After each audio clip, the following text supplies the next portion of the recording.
4. The Shmospel of Shoshana. Part 1. From Delhi to Shimla. I am Shoshana Sher, and this is my Shmospel. Tuesday, April the 11th, 2006. The first time I saw Shmeiki Baba, I was sitting on the second-floor balcony of the Diamond Cafe in the backpacker district of Pahar Ganj, trying to concentrate on a newspaper article about Iran succeeding in its attempts to enrich uranium. It had been 3 days since I'd left Tokyo and snorted my last hit of cocaine. Not that I was an addict, but I had built up some level of dependency, and I was feeling a little jittery without it. It was in this state that I looked down and saw Shmeiki Baba as he walked through the waves of people in the main bazaar. He had a beard and wore a ragged sun hat. His feet were bare, his clothes were dusty, and he was carrying a long, knobbly walking stick. Children were dancing around him, vying to hold his free hand. As he passed by, he looked up to where I was sitting, and his sparkling, honey-coloured eyes met mine. I looked away, overcome by a flood of sensation. In the evening, I was walking down the street, feeling a bit lonely, when a beautiful little girl came up to me. She gave me a red flower and pointed to Shmeiki Baba, who was waving to us from about 5 meters away. I asked the little girl her name. "Lakshmi," she said proudly. "What a lovely name," I said, giving her some sweets I had in my bag, and off she ran back to her mother. "I think I know you from elsewhere," said Shmeiki Baba, approaching me. "Where?" I asked. "Oh, elsewhere," he said, and suddenly a man standing behind him tried to insert a poker in his ear. Shmeiki Baba stepped to the side just in time, avoiding the poke. He told the man where to go, before explaining to me that this was one of the ear-cleaning mafia who tricked tourists by pretending to reveal a huge blob of earwax, which has supposedly come out of your ear, and this is meant to justify you spending money on having your ears cleaned by them. "Maybe we'll walk a little together," he said, and I agreed. "Do you have a sore leg?" I asked him. "No, it's my feet and my arse that hurt," he replied. "What's wrong with your feet?" I asked. "I've been walking a long way," he answered. "And what's wrong with your butt?" I asked. "Hemorrhoids," he said. "They say hemorrhoids are caused by frustration, but you don't look like the frustrated type," I said. "You'd be surprised," he replied. "Well, my granddad used to recommend some herbal medicine to treat hemorrhoids. It was called Jerusalem balsam," I said. "What's that?" asked Shmeiki Baba. "I'm not quite sure, but I can check on the net if you like," I said. "Please do, and I'd also like you to invite me for dinner," he said. "What, are you a hippie who's got no money?" I asked. "Something like that," he said with a cheeky grin. "Okay," I said, even though we had not yet told each other our names. For a minute we just stood still, looking at one another amid the beeping horns, the rolling carts, the rickshaws, and people jostling past us. The quiet at the centre of the storm was the connection between our eyes. "What's your name?" he finally asked. "Shoshana," I said. "Shoshana," he repeated, "and I am Shmeiki Baba." He suggested I take him to a restaurant called Saravana Bhavan, just off Connaught Place. I agreed, and we jumped onto a bicycle rickshaw to get there. He urged the elderly driver to pedal faster. I told him that was cruel and gave his leg a smack. He said he liked it when I told him off. And he kept repeating my name, Shoshana, Shoshana, Shoshana, which he knew is an old Hebrew song. "Oh, so you're a good Jewish boy," I said. "I guess I used to be," he replied. Before I met Shmeiki Baba, I'd only occasionally experienced English Jews in Israel. They seemed to apologize a lot, and it was kind of hard to know what they were after, and I wondered if the same was so with Shmeiki Baba. We reached the restaurant, and I was surprised by how modern it looked. I allowed Shmeiki Baba to order, as he knew his way around the menu far better than me. We began by sharing a portion of dahi vada, lentil dumplings covered in yogurt, flavored with chili, ginger, cumin, cashews, and tamarind. It was totally delicious, and as we sat opposite each other, I was surprised to see tears of joy in his eyes. As one tear rolled down his cheek, I mopped it up with a serviette, like I had known him for years. There was something in his face and his movements that were deeply familiar to me. Next, we ate rasam, a spicy lentil soup, and aloo bonda, potato dumplings served with different chutneys. He told me there was a mysterious story about this chain of restaurants. Allegedly, on the advice of an astrologer, the owner had wanted to marry the daughter of one of his employees, but she was already married, so he killed her husband. I guess that doesn't stop the food being tasty, I said. And what about you? Asked Shmeiki Baba. I asked him what he wanted to know, and he said, everything. I said, where to start? He said, the beginning. And so I began to tell him my story, and he looked at me intently. I was born in a village near Jerusalem in 1981 into a religious family. I am the youngest of 5 kids. I have 2 sisters and 2 brothers. My father's family is from Poland, and my mother's family is from Morocco, which when I was a kid was still somewhat unusual. Our childhood was surprisingly innocent, given that we lived in a militarized zone. We were brought up to be diligent and obedient, to pray to God and to study, but I was more interested in sports. My parents intended me to enter a religious seminary after I finished school, but against their wishes, I joined the Air Force. The physical and mental training came naturally to me. I kept passing tests, and one day, after about 2.5 years, I found that I was an Apache helicopter pilot. I served for a further 3.5 years, during which time I saw some pretty intense action. When I left the Air Force, I was desperate to forget what I had experienced. I wanted to lose myself in the world, and I had heard about Israeli girls going to Tokyo to be hostesses in nightclubs where they got paid large sums of money to hang out with Japanese businessmen. Without stopping to think of a better option, that's what I did. I flew to Tokyo, rented a room in an apartment with some other girls, and soon got a job at an exclusive club. Despite the luxurious decor, it was seedy, and there was always a repressed, sexually charged atmosphere, which I did not like, though I did not leave. I guess part of me felt dirty, and I wanted to rub my face in my shame. If my parents had known what I was doing in Japan, they would both have had cardiac arrests. Then again, their disappointment in me was already such that they might not have been so surprised. Tokyo was also the first time in my life I became exposed to drugs. I allowed myself to indulge, figuring they might help me spit out some ball of tightness that had been building up inside my heart. Cocaine was regularly offered to me, and I began to use it a little too much.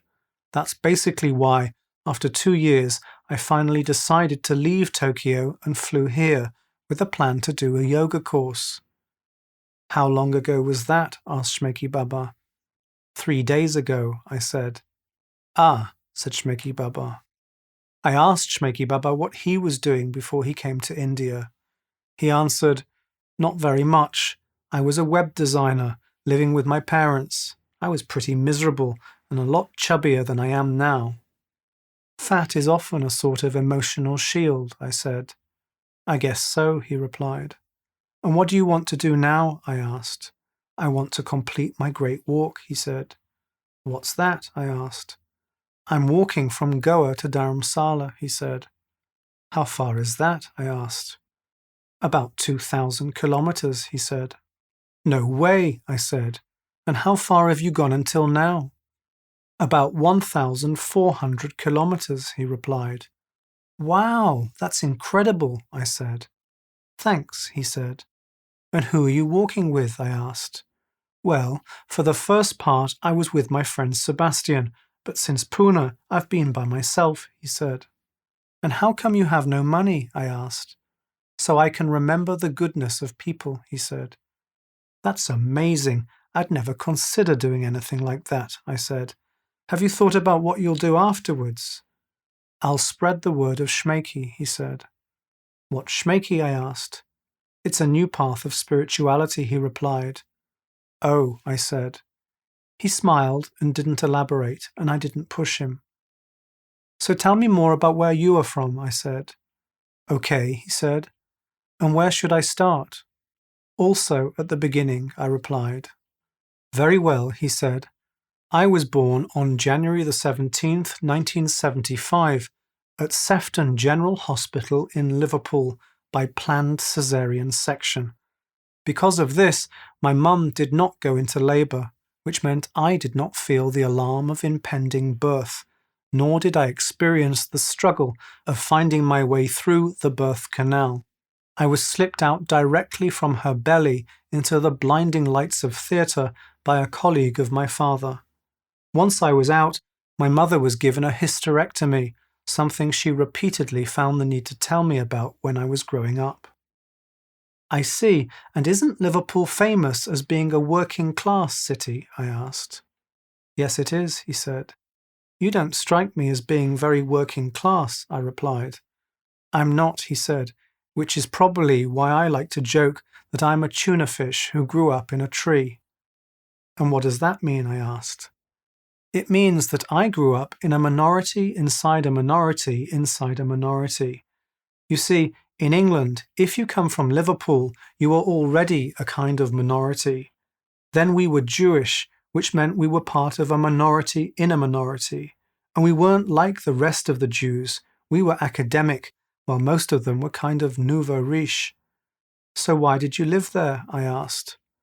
I guess my parents enjoyed feeling marginal. Also, Liverpool is where my dad is from and where my grandmother used to live. When my dad was a kid, Liverpool was the biggest port in the world, and his father became successful there, though by the time I was a child, the city was depressed and better known for strikes and crime. It's one of the few cities where the population actually went down. I grew up surrounded by an atmosphere of anger about the gap between rich and poor, and for this reason we lived in a degree of fear, and that's before you even mention the word Holocaust. My dad is one of the second generation of immigrants who got themselves educated after the first made money.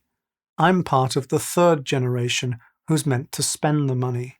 Anyway, Dad went to Cambridge to study medicine and afterwards worked as a doctor in London, though in his late 30s he went back to Liverpool to be close to his parents, something he went on to regret.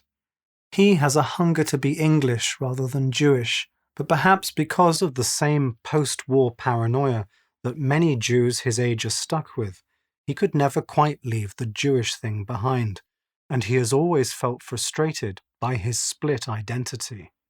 Then, of course, he married my mum, a Jew from Manchester, when he was 43. Unlike him, she was Orthodox. Her family was poor and religious, though more cultured than his. How they didn't foresee what a problem this would be, I don't know. Amazingly, they still live together, though my mother likes to say that it was a mistake for my father to marry a Jew because he despises the Jewish community. When I was growing up, he could only just about tolerate her need to partake in all the mumbo-jumbo, as he called it. Were you closer to your mum or your dad? I asked. My mum, and she was the one to look after us, as Dad was mostly at work, he said. Did she not work? I asked. She did. She was a primary school teacher, he said. Do you have siblings? I asked. Yes, I have one sister called Marion. She is 4 years older than me and lives in Manchester. When I was a baby, I peed on her while my mother was changing my nappy, and I still don't think she's quite forgiven me. To be fair, before I came along, she was a sweet little girl who enjoyed undivided attention. After I arrived, she got a lot less attention and had to contend with my mischief. It didn't help our relationship that our parents used divide and rule tactics on us to make us easier to control. What was it like being a Jew in Liverpool? I asked. Well, being Jewish was about being in a club. You had to do certain things if you wanted membership, which mostly came down to taking part in some empty religious rituals which were performed in a language we didn't understand. Given these were a pretext of gathering together for security, no one really cared. And while every Passover we would sing the song "Next Year in Jerusalem," it never actually happened. On Saturdays, Mum would dress up my sister and me and take us to the synagogue, while Dad would go to work. Until I was about 6, we lived too far away to walk, so Mum would drive to about half a mile away, park the car, and we would walk the last part of the journey so no one would see that we had used the car on the Sabbath. On Sundays, we would sometimes go to eat in a Chinese restaurant. There we would watch my dad eating pork. For us, Mum would order fish, after checking with the Chinese waiter that the fish had fins and scales that were easily removable for it to be kosher. I couldn't help but laugh. Shmeiki Baba went on. Both the identities of being English and Jewish were very real for us, and it was like trying to sit on 2 chairs at once. Maybe this is why my parents were so desperate to fill the gap with high status, fancy cars, and a large house. The one thing they share is a kind of educational and cultural snobbery which conceals their feelings of inadequacy. Although it was their grandparents who arrived in Britain from Eastern Europe, they still feel like guests who have to justify their right to exist. It isn't enough for them just to be. They have to be something. And what was school like for you? I asked. My parents sent me and my sister to the local Jewish primary school but continually criticized it. My dad disliked it so much that he refused to step inside. When it came time for me to go to high school, they sent me to a private boys' school called Liverpool College. This was where my dad had also gone to school. And while it was meant to be a school for the sons of Anglo-Saxon professionals, they were a dying breed in Liverpool, so it was more a school for the sons of Irish gangsters, Indian and Jewish doctors, and Chinese restaurant owners. Meanwhile, local regulations meant that the school had to accept a considerable percentage of kids whose parents could not afford to pay the fees. They tended to be much tougher than the rich kids and able to set the tone, which was to laugh at the weak or the different. Now, I was a sensitive, innocent kid, and nowhere near streetwise enough for such a cold and abusive environment. And for some reason, my mum thought it was a good idea to tell me that it wasn't good for a Jewish boy to be seen getting into fights. So when I was inevitably in fights, I would try not to throw punches. I was badly bullied. In fact, so endemic was bullying at Liverpool College that even some of the teachers were bullied. There was one poor physics teacher whose nickname was Dobbin. Kids would sometimes throw light bulbs and burning paper aeroplanes at him while he was writing on the blackboard. Because of all the bullying, for a long time after I left school, I was suspicious of people who were nice to me. That sounds dreadful, I said. It was. Anyway, how about we have some mango ice cream? Asked Shmeiki Baba. We did, and it was super tasty. I suggested to Shmeiki Baba that he should come back and sleep in my room, and he agreed. I asked him where he would have slept if he hadn't met me. He answered that he didn't know. Given all that he had told me, I asked him how he could be so carefree. He said that walking across India was enough to loosen anyone up. He asked me what I was looking for in India. I answered with one word: purification. He asked me what from, and I told him intoxicants and anonymous sex. When we got back to my room, he showered, and oh boy did he need to. After this, his skin was still infused with the spice of his journey. We got into bed, held each other, and kissed. In our touch, I could feel both man and boy, wolf and sheep. I realized his fear of surrender in my own. I've been waiting for this for a long time, he said. Me too, I replied. We just held each other, neither of us spoke, and we fell asleep in a tight embrace. Wednesday, April the 12th, 2006. In the morning, we were both surprised and delighted to find ourselves still lying in each other's arms. Did you sleep well? He asked.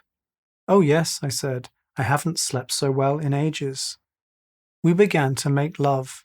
This was just what I needed, real intimacy. Afterwards, I asked him to tell me about his fantasies. He tensed up, and I saw shame flash across his face. I find it hard to share, he whispered. Why? I asked. I don't want you to think there's something wrong with me, he said. What? Are you a paedophile or something? I asked. No, of course not, he said. Then you're into animals? I asked. No, not them either, he said. Well, between consenting adults, everything is okay, no? I asked. Yes, of course, he replied. So there's nothing to be embarrassed about, I said. Quite right, he said. Well, the truth is that I don't fantasize about sex. I fantasize about being tied up and whipped long and hard by a beautiful woman wearing leather trousers. I smiled. He still looked embarrassed, and I thought for a while before saying anything. Do you think that you can be content with someone who doesn't do that for you? I asked. I don't think so, he said. Well, I said, with a fantasy like yours, a woman basically faces an ultimatum. Beat you and you're hers, don't beat you and you never really will be. It does make your love rather conditional, and this will likely make your partner feel that she can't just be herself. I understand, said Shmeiki Baba, looking sad. It's okay though, I said. You have come to the right woman. In time, I can take you in the direction you want to go in. Really, he said, his face brightening. Yes, I said, but I warn you, if you summon the bitch in me, she will come, and you might not like her. I think I'll cope, he said. We shall see, and anyway, for this to be healthy for us both, you'll have to be truly devoted to me, I said. Of course, said Shmeiki Baba.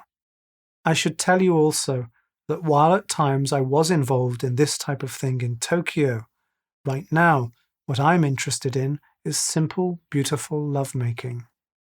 That's cool too. I'm not in a rush, said Shmeiki Baba. Good, I said. You see, for me, lovemaking born from intimacy is at one end of a spectrum, and objectified sexual fantasy is at the other. At the same time, I understand that when a fantasy is strong, it will not go away by itself, and sometimes it is the door to love. I hope so, said Shmeiki Baba. Also, while I understand you want to be spanked, I'm not sure you want to be submissive, I said. I think I do, he said. Okay, but remember that sometimes we strive to get what we want, knowing deep down that when we get it, it won't actually bring us satisfaction, I said. I feel I have to take that risk, he answered. Okay, so let's take it slowly and see what happens, I said, patting his cheek. We went to eat breakfast in the guest house's roof cafe. He pulled out my chair for me, and I smiled at his apparent gallantry. While we sat waiting for menus, I looked at the state of his feet and said, You could definitely do with a chiropodist. Indeed, I could, but I guess that can wait until Dharamsala, he answered. Next to his foot, mine looked immaculate, and my toenails were painted red. Shmeiki Baba slid his feet into my flip-flops and said, That's the first time I've put one of them on in quite a while. I asked him why he was walking with no shoes, and he said that walking with shoes is like having sex with a condom on. People wear condoms for a reason, I said. For more than one reason, in fact, he replied. And on the roof of the building next to us, we watched children playing with kites which soared above our heads. Shmeiki Baba turned to me and fixed me in his gaze. and I remarked there was something about his look which reminded me of my grandfather. Shmeiki Baba told me that he had run into a friend of his from Goa the day before, who had invited him to a house party in the afternoon. He asked me to go with, and I said I would be happy to. After breakfast, Shmeiki Baba wanted to meditate, and I headed down to an internet cafe, and on an old computer I searched for Jerusalem balsam. I read that the medicine was first made by a 17th century Italian doctor who worked in the monastery of Saint Saviour in Jerusalem. I found that it contains the extracts of 4 plants: frankincense, Arabic gum, myrrh, and aloe vera. I remembered that some of these ingredients are described in the Bible as being used to make the incense in Solomon's temple. I also read an article which reported scientific research suggesting that Jerusalem balsam truly does have anti-inflammatory properties and promotes vein growth. I wondered where in India we could buy some. I searched but didn't find anywhere. Then I realized that all the ingredients are well known, so we could go to an apothecary and ask him to make us some. When I came back upstairs, I told Shmeiki Baba about what I'd discovered, and he agreed to come with me to an apothecary. It so happened that there was one in walking distance of Pahar Ganj. When we got there, it was an antique-looking shop, with rows of dark green bottles stacked on shelves from floor to ceiling. The owner was a bald old man, with a big smile and a white coat.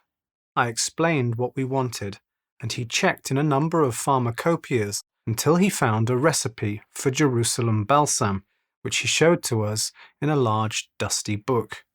He said that he had all the ingredients and would happily make us some. It took less than half an hour for it to be ready, and the apothecary gave Shmeiki Baba the Jerusalem balsam in a large bottle, telling him to keep it out of the sun. While we were still in the shop, Shmeiki Baba tried it. He said the taste was bitter and spicy, but he could tell that it was going to do him good, and I felt pleased. We walked back to Pahar Ganj, and I made an excuse that I had some things to do before we went to the party. In truth, I was feeling anxious about the emotions that meeting Shmeiki Baba had stirred up in me, and I wanted to visit the travel agent who had offered to get me some coke when I first arrived. So I gave Shmeiki Baba the key to my room for him to go and have a rest while I went to find the agent. He took my money and gave it to his driver while I sat in his shop drinking a cup of chai until the driver returned with the stuff. I checked it in the bathroom and it was okay, though not great. I took another line and then went back to my room. Shmeiki Baba didn't realize that I was high, and I didn't tell him. We took a taxi to the party. It was at a large cream-coloured villa in the wealthy neighbourhood of Vasant Vihar. There we were warmly welcomed by Kartiv, who led us through his luxurious house to his back garden. A dozen or so people were sitting on cushions under a large gazebo. Others were sitting to the side in the shade of an enormous mango tree laden with fruit. I said that in Hebrew, Kartiv means ice lolly, but he wasn't too impressed by this. Some of his guests had musical instruments and were playing some heart-warming folk songs. Shmeiki Baba picked up a bamboo flute which was lying on a coffee table and began to play with the other musicians. His notes were sweet and soulful, and like silky ribbons, they wound their way around my heart. Kartiv said he was pleased someone was finally playing the flute, which had been lying unused for years. He wanted Shmeiki Baba to have it. "You know, this is a very good bansuri. I think it's made by one of the finest makers in India," said Shmeiki Baba. "All the more reason for you to keep it," said Kartiv. "Thank you, brother. I gave away my last bansuri, so I accept this one with love," said Shmeiki Baba. And Shmeiki Baba also began to sing with one of the guitar players. His voice was like the sound of his flute, though I did not recognize the language he was singing in. When he finished, I asked him, "Is that African?" West, he said, nodding. Where in the west? I asked. Ululaku Kulumbanda, he answered with a serious expression.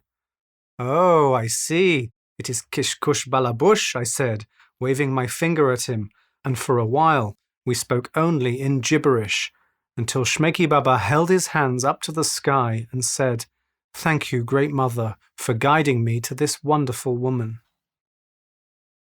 Kartiv said that he had 5 tickets to an evening audience with an old holy woman, and he asked Shmeiki Baba and me to go with. And when the other guests had left the party and we had eaten a light dinner, we set out in Kartiv's jeep with his girlfriend Sanita and his sister Radha. His driving was terrible, and I was considering getting out of the car when Shmeiki Baba made a prayer for our safety, which appeared to do the job, and we arrived at the Oberoi Hotel in one piece. We were shown to a large suite where about 300 people were present. Kartiv said that these were the elite of the old woman's devotees. Many were already sitting on the floor, chanting her 72 names in Sanskrit.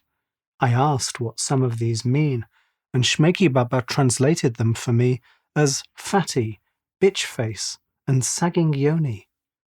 Kartiv doubled over in laughter, but I felt uncomfortable with Shmeiki Baba's disrespect. When I told him this, he said, Come on, Shoshana, don't take it too seriously. This is a game, and those people are stupid for thinking she's a goddess any more than the waitress over there. She is a highly evolved human being, said Radha, and do you know that she has built hospitals and schools for the poor? Oh yes, she is definitely a helper, said Shmeiki Baba. What do you mean by that? I asked. Before he could answer, he winced in pain and took my arm, pointing towards a small empty lounge. We hurried over there, and I closed the door behind us. Shmeiki Baba lay down on the ground, and I was amazed and partly terrified when I heard a strange female voice coming out of his mouth. Sheila 8. Your abusive reaction to the power of the old lady and her devoted followers was triggered by your suppressed memories of being betrayed by your own mother. Betrayal by the mother is one of the deepest emotional wounds. It shakes your confidence in the world to its foundations. Of course, no mother is perfect, and in your case it is extra tricky, because while she promised security and gave you to believe you had it, at important times she was not able to deliver. Still, it is now time to move on and forgive. It's time to wake up all the places where you are still numbed by trauma and to breathe life into them. Only then will you accept yourself and the world and realize that nothing is missing or out of place. Love is a powerful healer, and it is now within your grasp, so do not throw it away. Shmeiki Baba opened his eyes. He looked at me and tried to smile at the expression of shock on my face. I have some explaining to do, he said. You're psychotic, I replied. Actually, no, he said, and he began to explain to me about Sheila and the teachings of Shmeiki. I managed to listen to everything, and while his story sounded crazy, I sensed the authenticity in his words, and perhaps because I already loved him and was still a little high, I found myself able to put aside my fears and to accept what he was saying. Thank you for telling me, I said, and now there's something I need to tell you. What's that? He asked. I'm high on coke, I said. What, now? He asked. Yes, I said. Where did you get that from? He asked. From a travel agent in Pahalganj, I said. I see, he said. But you know something. I realize now that I don't need it anymore, I said. And with that, I took out the remainder of the coke from my purse, opened the little baggie, and tipped it in the plant pot which was next to us. That's going to be a happy plant, said Shmeiki Baba. Indeed, and I feel much better now, I said. So do I, he said, offering me his hand, and we went back inside the gathering. People were already queuing up to get their hug, and we joined Kartiv, Sanita and Radha in line. Shmeiki Baba apologized for being rude, and Radha said that it wasn't a problem. When it was Shmeiki Baba's turn for a hug, the old woman held him for what seemed like an extraordinarily long time, and when they finally parted, both he and the old lady looked flushed, and everyone else looked surprised. I was next, but she gave me only the briefest of hugs, just long enough for her to whisper in my ear, "Be careful with this one, young lady." I wondered exactly what she meant by this. Thursday, April the 13th, 2006. In the morning, I was surprised not to feel down after taking Coke the day before, and over breakfast of muesli, fruit and curd, I asked Shmeiki Baba to explain to me more about Sheila and Shmeiki. He did so, and I listened, fascinated by what he had to say.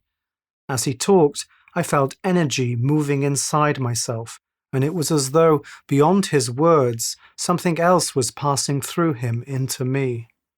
And then he asked, "Will you continue the Great Walk with me?" I didn't yet understand what it would entail, but I did my best to imagine what it might be like. "I see us walking hand in hand, and other people walking with us," I said.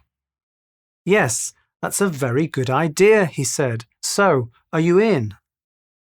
"Well, walking across India with you does sound much more interesting than doing a yoga retreat," I said. "Absolutely," he replied. "What about your sore feet?" I asked. "They're already better," he said. "Good, but there's no way I'm coming without shoes and money," I said. "That's okay," he replied. "Anyway, your funds might come in handy." "Don't schmuck the schnipple," I said. "And don't use Shmeiki against Shmeiki Baba," he said. We were interrupted by an Eastern European woman dressed in a light blue sari, who introduced herself as Masha. She asked us to make a donation to the temple that her yoga teacher was building in Rishikesh in honor of his deceased guru. We politely refused, and Masha asked, "But what about spiritual revolution?" As though by failing to donate, we were failing in our duty to mankind. Shmeiki Baba answered Masha, "Imagine a spin door. It revolves, yes." "Yes," she agreed. "So be careful of revolutions," said Shmeiki Baba, "or by definition, you might end up where you started." "Okay, so maybe just 100 rupees then," she persisted. And Shmeiki Baba stroked his beard and said, "You know that not every man with a long beard has holy intentions." "I'll bear that in mind," said Masha, walking to the next table. Shmeiki Baba turned back to me and asked, "So will you really come with me?" I looked into my heart, and the answer was a definite yes. "I will," I said. "Thank the Great Mother," said Shmeiki Baba. After breakfast, Shmeiki Baba let it be known around the guest house that he was inviting people to join us on the Great Walk, and those who were interested should meet us at 5 p.m. in the rooftop cafe. That afternoon, there were 6 people sitting at a table waiting for us when we arrived. The atmosphere was warm and friendly as we each introduced ourselves to one another. There was Crispin from England, who had blonde dreadlocks and was dressed in a cream kurta, a long Indian shirt which reached down to below his knees. There was Simon, a lawyer from America, who had dark skin and a dry sense of humor. Like me, he had Israeli blood, but he grew up in New York. There was the charming Kamal, also from England, a guitarist who played in a gypsy band. There was Genevieve, a jewelry designer from Belgium. She was tall, thin, and glamorous, and had a distant look in her eye, like she had peered down a K-hole or two. Mei Ling looked energetic, healthy, and had a round, symmetrical face, with a button nose and long dark hair. She was born in Shanghai, but moved to Melbourne, Australia when she was 6. Shmeiki Baba asked her if she worked in direct marketing. She said this was an old joke, and in fact, she was a software engineer. And then there was Dylan, an attractive Irishman with tribal tattoos on his arms. He already knew Shmeiki Baba and seemed very appreciative to be allowed to go on the walk. When it came to my turn to introduce myself, I held back my desire to say, "My name is Shoshana. I like to shoot missiles from helicopters and to snort cocaine." Everyone was excited about the plan to walk the 600 kilometers to Dharamsala, and there were lots of questions for Shmeiki Baba. "How have you managed to walk without taking money?" asked Crispin. "People are generous," said Shmeiki Baba. "Weren't you frightened to walk out into the unknown with no backup?" asked Kamal. "Well," answered Shmeiki Baba, "at the beginning I had my friend Sebastian with me, and he was a great support. After we parted ways in Pune, the going got much harder, and yes, I was frightened and I did become desperate, but somehow I got through it." "What things do you suggest we take with us?" asked Mei Ling. "Plastic sheeting," said Shmeiki Baba. "What else?" she asked. "Plastic sheeting," he said. "No, really, what else?" she asked. "Plastic sheeting," he said again. "Shmeiki Baba," I said in a parental tone. "Sorry, just joking," said Shmeiki Baba.